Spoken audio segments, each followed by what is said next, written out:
거의 대부분의 스포츠는 점수를 많이 내는 쪽이 이기는 그런 경기입니다. 그런데 점수가 많은 것이 아니고 점수가 적은 것이 이기는 스포츠가 하나 있습니다. 우리가 잘 아는 대로 골프입니다. 골프에는 우리가 잘 알지 못하는 그런 단어들이 굉장히 많습니다. 기준 타석에서 정해진 타수에 따라서 똑같이 치면 파라고 그러고, 한 개를 적게 치면 마이너스 1 되면 그것은 버디라고 얘기하고, 그 다음 두 개를 적게 치면 이글이라고 얘기하고 마이너스 2점이 됩니다. 그리고 기준 타점보다 세 개를 적게 치는 것은 마이너스 3점이라고 알바트로스라고 말합니다. 버디, 이글, 알바트로스. 뭐가 연상됩니까? 새와 관계되는 것입니다. 그러니까 우리가 알바트로스 말이 뭔지는 잘 모르지만 이것도 새와 관계가 된 것을 우리가 짐작해 볼 수 있습니다. 이 알바트로스라는 새는 주로 남반구 그리고 북태평양에 주로 서식하는 새라고 말합니다. 날개가 굉장히 크다고 말합니다. 날개가 크기 때문에 상당히 먼 거리를 간다고 얘기합니다. 이 알바트로스 새가 작정하고 며칠씩 계속해서 날면 지구의 반바퀴는 충분히 돈다고 그런 학자들은 얘기를 합니다.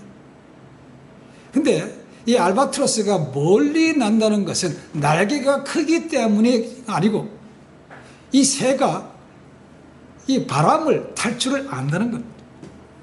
그 바람에 탄다, 바람에 몸을 맡긴다는 것입니다. 내 힘으로 나는 것이 아니고 날개로 퍼대기는 것이 아니고 그 기류를 탄다는 것입니다. 그렇게 해서 힘을 안 들이기 때문에 멀리 날 수 있다고 말합니다. 독수리도 굉장히 날개가 큽니다. 그렇죠? 근데 이 날개가 더 크다고 얘기합니다. 펼치면 3m에서 4m는 된다고 말합니다. 그리고 올라간다 하면은 거의 날개짓 하지 않고도 계속해서 그 바람을 타고 그냥 날아간다는 겁니다. 그래서 아마도 이 운동 경기에서 그만큼 보기 드물고 어렵기 때문에 마이너스 3점이라는 그런 것을 갖다가 알바트로스라는 이름을 붙였다고 합니다. 가끔씩 우리가 비행기도 탑니다. 그렇죠? 굉장히 큽니다. 굉장히 무겁습니다. 근데 일반적으로 비행기가 이륙할 때가 연료의 60%에서 70%를 사용한다고 얘기해요. 계속해서 올라갑니다. 연료가 계속 들어가는 겁니다. 자체도 무겁죠. 사람도 많이 타고 짐도 많이 실렸습니다. 그래서 추진력을 통해서 밀어붙이기 때문에 상당히 많은 연료가 들어갑니다. 그러나 어느 정도 궤도에 올라가고 나면 그만큼 추진력이 필요 없기 때문에 연료 감소가 굉장히 줄어든다고 말합니다. 떠날 때, 출발할 때 60% 70% 기름을 쓰면 그 다 목적지에 도착할 수 있는가? 의문이 들지만 그걸 다 계산해서 충분하게 연료는 된다고 말합니다. 높이 올라가면 그렇게 힘들지 않다는 것이죠. 비행기가 기름을 타는 것처럼, 새가 바람을 타는 것처럼 우리 믿음의 사람들도 타는 것이 필요한데 뭘 타는가? 하나님을 같이 사는 것이죠. 하나님과 함께 가는 것이 필요하다는 것이죠. 그분께 힘을 받으면 우리도 그렇게 쉽게 날아갈 수 있다는 것. 하나님의 주축이 되는 것이 가장 중요한 것이 우리에게 말씀으로 위로하신다는 것. 말씀. 하나님께서 어떤 지혜와 능력, 위로, 치유 이런 것들은 다 연수에 비례하지는 않습니다. 오랫동안 믿었다고 해서 나의 믿음도 깊어지고 모든 것 저절로 해결됩니까? 힘이 생깁니까? 그렇지는 않습니다. 비록 믿은 지가 오래되지 않는다 하더라도 하나님과 더불어 날마다 그분과 더불어 지내면 날마다 공급받는 신령한 은혜로 인해서 쉽게 갈 수 있다는 것, 이겨낼 수 있다는 것. 그 지혜와 능력의 말씀은 바로 우리가 주고 있는 이 성경 안에 들어있다는 것이죠. 그래서 늘 말씀을 상고하는 것이 우리가 필요한 것이죠. 성경에 관한 확실한 교훈의 말씀이 우리가 암송할 수 있는 것이 좋은 것이 있습니다. 디모데후서 3장 16절 17절입니다. 모든 성경은 하나님의 감동으로 된 것으로 교훈과 책망과 바르게 함과 의로 교육하기에 유익하니 이는 하나님의 사람으로 온전하게 하며 모든 선한 일을 행할 능력을 갖추게 하려 함이라고 공동번역 개역개정에 그렇게 얘기하고 있습니다. 하나님의 말씀이 그 정도의 능력이 있다는 것입니다. 하나님의 말씀은 지금도 땅에 떨어지지 않습니다. 예언되었던 모든 말씀은 다 이루어졌습니다. 단지 앞으로 미래될 그런 말씀과 에스겔서 말씀, 다니엘서 끝부분의 말씀, 그리고 계시록의 말씀, 그리고 종말장이라는 마태복음 24장 말씀만 남겨두고 모든 것은 다 역사적으로 이루어졌습니다. 검증이 됩니다. 하나님께서 택하셨다고 해서 그냥 다 품어주시고 다 오냐 오냐 하는 것은 아닙니다. 무조건 복을 주시는 것은 아닙니다. 하나님께 택하셨던 이스라엘 백성들 하나님 앞에 불순종했기 때문에 나라가 나눠지는 아픔도 겪었고, 그 다음에 북이스라엘은 먼저 망했습니다. 그리고 남유다도 결국은 예언했던 대로 때가 되니까 하나님께서 그들을 바벨론의 포로로 잡혀가게 하셨습니다. 70년 동안 거기 포로 생활 지내다가 이제 예레미야에게 예언하셨던 대로, 다니엘이 기도했던 대로 다시 돌아가는 기회가 열렸지만, 말씀드렸던 대로 그들 가운데 최소한 30%는 넘지 않고 소수의 인원만 다시 고국으로 돌아오게 됐습니다. 돌아와서 힘차게 성전부터 짓기 시작했지만 주의 반대로 방위로 인해서 거의 20년간 중단됐다가 주전 516년에 데디케이션 서비스, 봉헌식을 드려지게 됩니다. 에스라서 때 읽어보시면 나옵니다. 그죠? 그 전이 놓아질 때 그 옛날 솔로몬 성전을 기억했던 사람들은 펑펑 울었다고 되어 있습니다. 너무나 감격스러웠다는 거죠. 그렇게 해서 성전은 젖었지만 여전히 성벽은 아직도 허물은 채로 그대로 남아 있었다는 거죠. 그 소식이 에스라에게 전해졌고 니에미야까지 전해지게 되고 하나님은 그들을 보내셨지만 에스라는 성벽을 재건하는데 실패했습니다. 그리고 13년 뒤에 다시 니에미야가 돌아와서 사람들을 모아다가 힘을 내게 해서 리더십을 발휘해서 성벽을 거의 150년 동안 방치됐던 성벽을 단 52일 만에 완공시켰습니다. 과거에 비해서는 초라하지만 그래도 성전이 지어졌고 성벽도 완성되었습니다. 그런데 문제가 또 있다는 거죠. 보니까 인구가 너무 작아요. 돌아온 사람들이 많지 않기 때문에 주변의 사람들에 비하면 훨씬 더 어려운 것이 많더라는 거죠. 그래서 그들을 다시 성 안으로 이주시키기 위해서 족보도, 그렇죠? 요즘에 센서스도 했다는 거죠. 그 가중에 아픔도 있었습니다. 그렇죠? 이미 바벨론 포로로부터 돌아와서 지금까지 제사장직을 직분했던 가운데 족보가 없는 사람들이 있었다는 거죠. 그런데 그들을 과감하게 더 이상 그 직무에서 하지 못하도록 배제시켰다는 겁니다. 이방인들과 똑같이 얘기했다는 겁니다. 왜요? 그것이 선례가 남기 때문에, 아주 중요한 것이기 때문에 아프지만 그런 선례도 남겼습니다.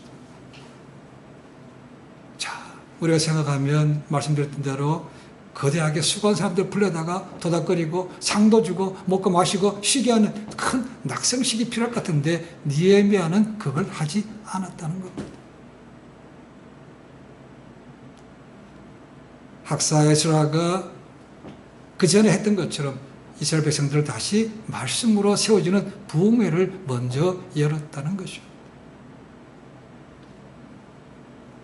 외적인 것도 중요합니다. 그렇죠? 그러나 내적인 것도 중요하다는 거죠. 이제 외적인 것이 완성됐으니까 이제 내적인 것을 완성할 것이라는 거죠. 그래서 순납 광장에서 그들에게 말씀을 선포했습니다. 그 말씀의 특징이, 부흥의 특징이 지난주에 저희가 두 가지를 말씀드렸습니다. 첫 번째는 말씀의 권위가 회복됐다고 했습니다. 해뜰 때부터 정오까지 6시간 동안 그들은 서서 말씀을 받았다는 겁니다.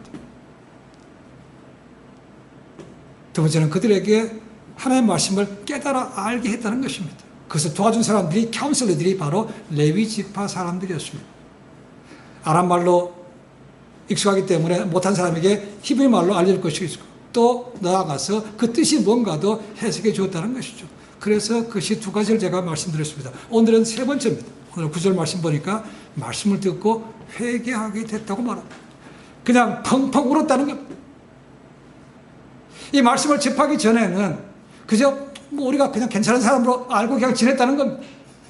근데 율법의 말씀을 듣고 보니까 내 같은 죄인이 없더라는 것이죠. 이렇게 하나님의 말씀을 어겼더라는 것입니다. 그러니까 우리가 이게 고생하는구나, 그걸 깨달았다는 것이죠. 그래서 하나님 앞에서 펑펑 깨닫고 회개하며 울었다고 되어 있습니다.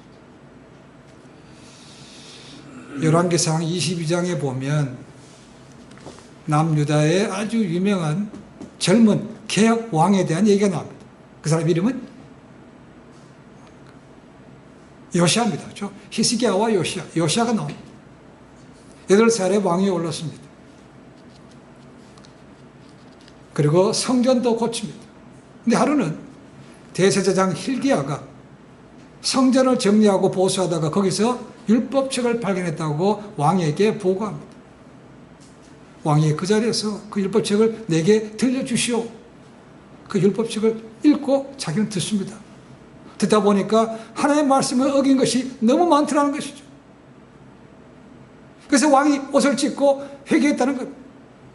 그래서 나가서 온 남유다 전부 전체가 하나님 앞에 회개하며 다시 돌아오는 것을 이 요시야 왕이 이뤘습니다. 성전도 보수했습니다. 그리고 절기도 회복했다는 것이죠. 그래서 다시 한번 남유다의 부흥을 일으켰습니다. 그런데 아쉽게도 이 왕은 그렇게 오래 살지 못합니다. 너무나 하나님에 대한 의로움이 충만해서 밑에 남쪽에서 올라오는 애굽의 북지를 막다가 무기토에서 화살에 맞아 죽습니다. 그러니까 그 당시에 애굽의 왕이었던 네코가 방향을 돌려서 남유다를 칩니다. 그래서 첫 번째로 수모를 당하게 되죠. 왕이 바뀝니다. 그 이어서 애굽과 바벨론이 전쟁에서 바벨론이 이깁니다. 그러니까 이번에는 바벨론이 느부갓네살이 쳐들어와서 이제 포로 잡아가게 되고 성전도 하나하나 다시 뺏어가기 시작합니다. 그렇게 유능한 왕이었는데 아쉽게도 너무 젊은 나이에 요절했다는 겁니다. 그것도 모든 것이 하나님의 섭리 가운데 이루어지는 것을 볼 수가 있습니다. 왕도 하나님의 말씀을 듣고 보니까 너무나 하나님 앞에 말씀에 불순종했다는 것입니다. 그러니까 왕부터 리더부터 회가 깨달으니까 온 나라에 부흥이 임했다는 것이죠. 그와 같은 현상이 지금 수문학 광장에서 이루어지고 있는 겁니다. 말씀을 깨달으니까 나 같은 죄인이 없네. 바로 로마서에 얘기합니다. 율법의 가장 큰 목적은 율법은 우리로 하여금 죄가 뭔지 알게 한다고 되어 있습니다. 기준을 정해놨다는 것이죠. 근데 모를 때는 뭐 너도 괜찮고 나도 괜찮고 그냥 지냈다는 것입니다. 근데 그걸 보니까 그렇지 않더라는 거죠. 그래서 회개했다고 말하고 있습니다. 그럼 모든 부흥에는요, 가장 먼저 말씀 안에서 회개 운동이 있었다고 되어 있습니다. 미국에도 어딘 전 세계도 마찬가지입니다. 먼저 회개가 있지 않으면 거기는 부흥이 없다는 거예요. 우리가 말씀을 대할 때 그런 마음으로 대하고 있다면 우리 삶 가운데도 말씀의 부흥이 있을 줄로 믿습니다. 회개했습니다. 그 다음에 10절, 12절 말씀 보니까 구원의 기쁨을 다시 회복했다고 되어 있습니다. 펑펑 울었다고 되어 있습니다. 그렇죠? 그랬더니 느헤미야와 에스라와 레위 사람들이, 리더들이 뭡니까? 야, 오늘은 성일이니까 기쁜 날이니까 울지 마 했다는 거죠. 그리고 집에 가서 단 것도 먹고, 그리고 이웃들과도 함께 음식을 나누라고 했다는 것입니다. 즐거워하라고 명령했다고 되어 있습니다. 공동체 전체가. 특별히 이들이 모인 때가 우리가 앞에서 2절에서 봤습니다. 2절에 모인 것은 이들이 수문학 광장에 모였을 때가 7월 1일이라고 되어 있습니다. 7월 1일. 그러니까 이때 절기가 7월입니다. 그러니까 유대인의 달력을 보면 우리가 기억해야 될 것이 두 가지가 있습니다. 하나는 우리가 쓰고 있는 태양력이 있고, 유대인들이 쓰는 종교력이 있습니다. 종교력. 이 종교력으로 7월달은 우리의 9월에서 10월달입니다. 2, 3개월 차이가 납니다. 이 7월달에는 세 가지 절기가 들어있습니다. 7월 1일 날 지키는 것이 나팔절입니다. 그리고 7월 10일 날 드리는 것이 대속죄일입니다.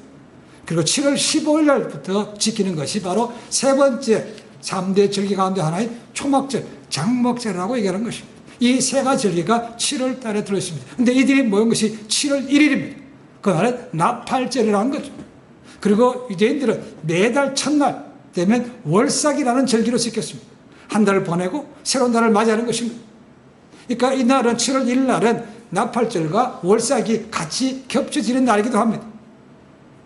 근데 유대 달력에는 태양력, 종교력 말고 또 하나 달력이 있습니다. 그것은 민간력이라는 것입니다.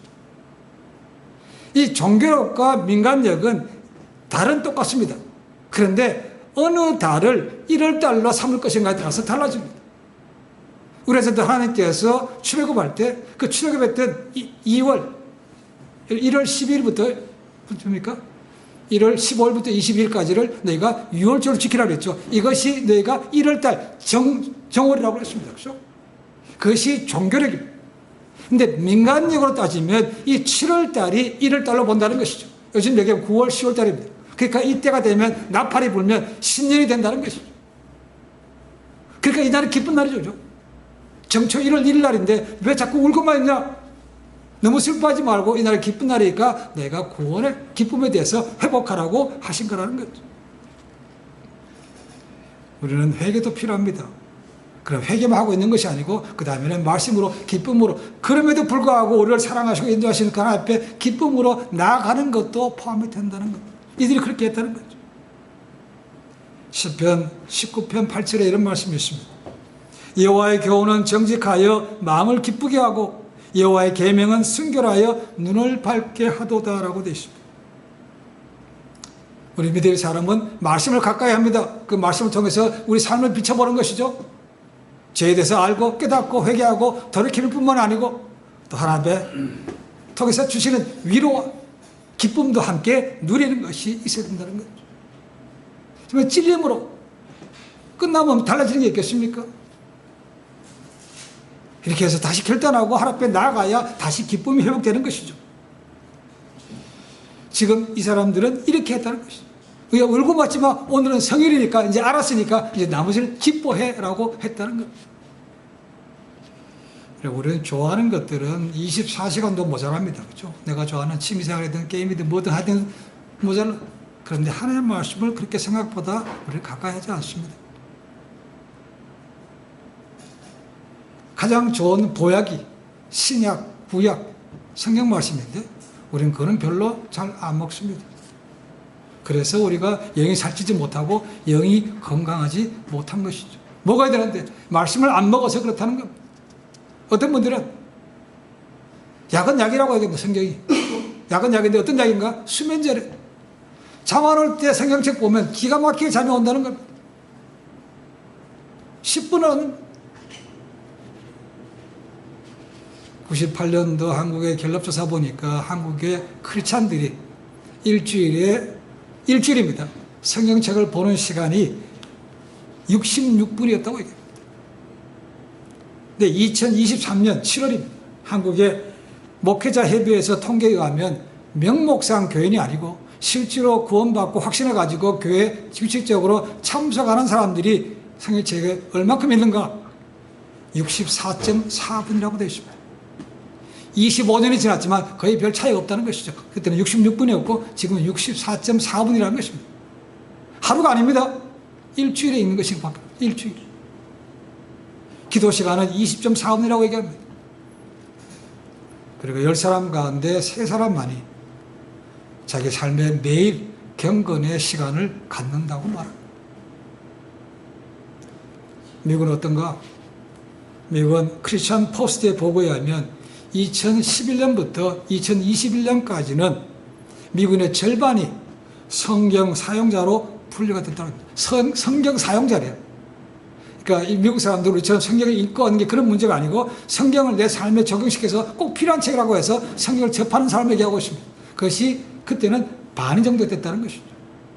근데 그 이후로 2023년도 2024년까지 계속 떨어져가지고 36%까지 떨어졌다고 얘기합니다. 그만큼 성경책을 많이 안 본다는 겁니다. 근데 금년 들어와서 7월달까지입니다.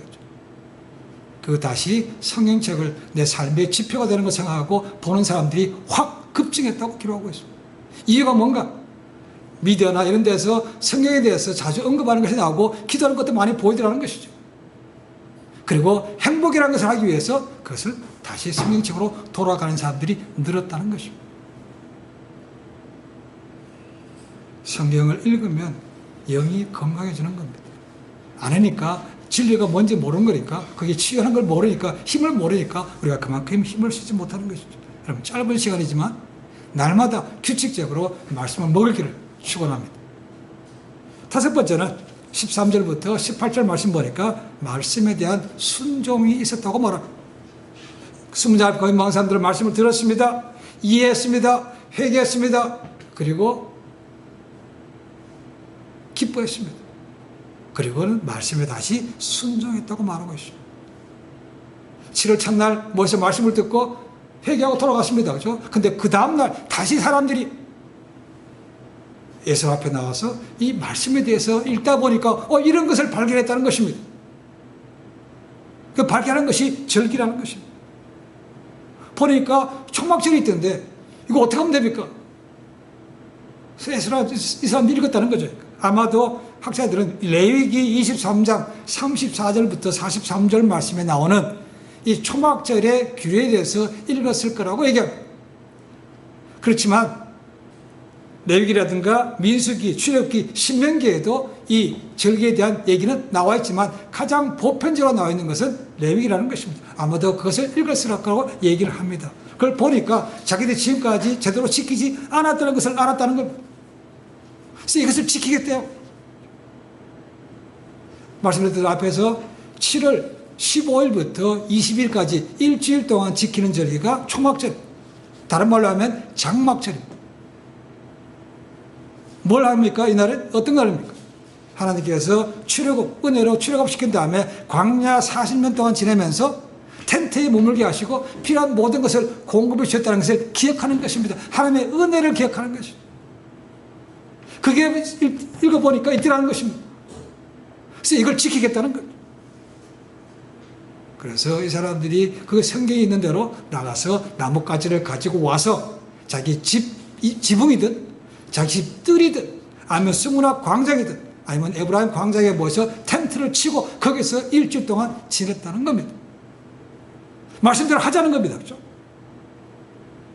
지금도 이스라엘에 가면 이 절기 지킵니다. 물론 나머지 두 개 절기도 다 지킵니다만은 성지순례 가거나 호텔에 머물게 되면 호텔 안에도 큰 대형 텐트를 만들어 놨습니다. 가정집에도 이 텐트 쳐놓고 있는 것을 볼 수가 있습니다. 에스라 3장에도 보면 이들이 바벨론 포로로 돌아온 다음에 초막절을 지켰다고 말하고 있지만 이렇게 온 나라 백성이 다 모여서 지킨 것은 아니었다고 하는 것이죠. 그래서 말을 보니까 여호수아 이래로 이와 같이 이스라엘 자손이 행한 적이 없었다라고 말하고 있다는 거예요. 에스라는 초막절 규례에 따라서 매일 말씀을 낭독하고 해석해 주었고 사람들은 말씀을 듣고 교제하며 잔치를 벌이면서 힘을 얻은 것이죠. 하지만 엄밀하게 본다면 신명기 규정에는 매일 말씀을 강론하라 이런 얘기는 없습니다. 그렇죠? 아마도 그래서 제2성전 이후로 새롭게 생긴 그런 규례라고 얘기죠. 매일매일 말씀을 강론했다는 것입니다. 그리고 원래는 일주일입니다. 근데 8일째도 이렇다고 됐죠. 그렇죠? 하루를 더 했다는 겁니다. 정말 은혜가 넘치는 겁니다. 근데 한 가지 흥미로운 사실은 아까 7월 달에 절기가 3개 있다고 그랬습니다. 그렇죠? 하나는 나팔절이고 1월 1일, 7월 1일, 그 다음에 15일 초막절입니다. 가운데 이스라엘에서 3대 절기 빼고 가장 중요한 날이 7월 10일입니다. 뭐라고요? 속죄일입니다. 대속죄일, The Day of Atonement입니다. 이 날은 1년에 이스라엘 모든 백성이 죄 사함한 날이 바로 이 날입니다. 이 날을 빼놓을 수가 없죠. 욤키푸르. 6.1 전쟁이 이때 당합니다. 그렇죠? 고생하고 금식하고 지킬 때 적들이 쳐들어와서 싸우면 되는 것이 욤키푸르. 가장 중요한 날입니다. 근데 여기에 대한 언급이 없다는 것. 없죠. 없습니다. 그럼 이들은 대속죄일 절기를 지키지 않았는가? 이 절기를 지키지 않으면 이스라엘 백성들이 하나님 앞에서 죄사함 받을 길이 없는 거죠. 이 날은 받는 겁니다. 이 날은 거죠. 이 날은 공급이 없어요. 학자들은 아마도 이 사람들이 이 절기를 지키지 않은 것이 아니고 중요한 것이 율법이 회복됐다는 것을 강조하는 것이다. 대속죄일에는요, 모든 주관자가 대제사장이고 제사장입니다. 근데 오늘 이루어지는 말씀, 이 초막절의 말씀은 주체가 누굽니까? 백성들이라는 거죠. 백성들이 자발적으로 절기를 지킨다는 것입니다. 이것을 강조하기 위한 것이지 결국 그들이 7월 10일 날 그것을 스킵하지는 않았을 거라고 얘기합니다. 사무엘상 15장 22절 말씀 보시면 사무엘이 초대왕 사울에게 말합니다. 제사보다 뭐가 낫다고요? 순종이 낫다고 말합니다. 이들은 말씀을 듣고 말씀에 순종했다는 거예요. 그럼 어떻게 순종해야 됩니까? 여러분 두 가지 볼 수 있습니다. 첫 번째는 힘든 일에도 순종해야 된다는 거죠. 힘든 일에. 이스라엘 남녀노소가 다 와서 절기를 밖에 나가서 나뭇가지를 꺾어다가 자기 편한 데에 가서 텐트를 치고 지냈다는 거예요. 생각 우리가 텐트 친다. 야, 그게 멋있네. 캠핑하는 거네. 이런 개념이 아닙니다. 요즘처럼 크고 뭐 방수되는 그런 텐트가 아닙니다. 임시로 만든 장막. 요즘처럼 그런 침낭 좋은 것도 아닙니다. 그런 것도 없어요. 그냥 얼기설기 나무같이 얹어놓고 그렇게 대충 만들었다는 거. 그러니까 뭐 하나님 그 준비가 안 되는데요. 이거 뭐가 없는데요. 이렇게 하면서 한 것이 아니었다는 것입니다. 힘들어도 다시 기쁨으로 이 절기를 지켰다는 이게 순종하는 모습이죠. 떠밀려서 하는 것이 아니고 자기들이 알아서 스스로 우리가 이렇게 하겠습니다. 해야 되죠. 해서 했다는 겁니다. 그래서 말씀을 볼 때 우리가 동등하게 같이 볼 수 있으면 되겠습니다. 뭐 더 중요한 말이 있고 더 중요하지 않은 말이 있다 그런 의미는 아니지만 물론 그런 것도 있기는 합니다만 내가 필요한 말씀만 보면 안 되는 거죠. 너희가 날마다 나를 따르기 위해서는 자기 십자가를 지고 나를 따르라. 이를 위해서는 너희가 핍박도 받아야 된다. 하나님 나라에 들어와서 많은 환난도 겪어야 된다. 손해봐야 된다. 원수도 용서해야 된다. 이런 말 하는데 이런 것을 별로 좋아하지 않습니다. 그렇죠? 스킵하고 내가 좋아하는 말씀을 받아보면 그것이 온전한 순종으로 나가지 않는다는 겁니다. 우리 주님은 세상을 구원하시기 위해서 하늘 보좌를 버리시고 이 땅의 초라한 곳으로 인간의 모습으로 오셨습니다.